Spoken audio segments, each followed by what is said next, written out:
వందేళ్ల వయసు ఉన్నటువంటి కాంగ్రెస్ పార్టీలో ఇప్పుడు ఎవరున్నారో ఎవరు ఉండలేదో తెలియట్లేదు.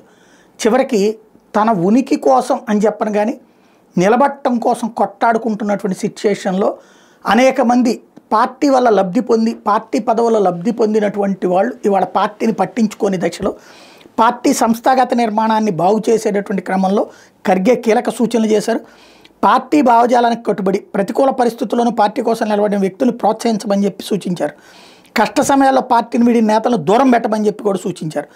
పార్టీకి సైద్ధాంతికంగా కట్టుబడి ఉన్న వ్యక్తులను ప్రోత్సహించండి, కష్ట సమయాల్లో పారిపోయే బలహీనులను దూరంగా ఉంచండి.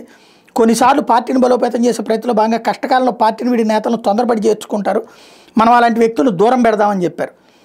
అలాగే పార్టీని బూత్ స్థాయి నుంచి జాతీయ స్థాయి వరకు బలోపేతం చేసే బాధ్యతను ప్రధాన కార్యదర్శులు ఇన్ఛార్జీలు తీసుకోవాలి. ఈ పని కోసం మీరే బూత్కి వెళ్ళాలి, కష్టపడి పనిచేయాలి, కార్మికులతో సంభాషించాలి, పార్టీ విభాగాలతో చర్చించాలి అంటూ సూచించారు. రాష్ట్రాల్లో పార్టీ నిర్వహణ భవిష్యత్ ఎన్నికల ఫలితాలకు ఆయా రాష్ట్రాల ఇన్ఛార్జీలే బాధ్యత వహించాలని సూచించారు.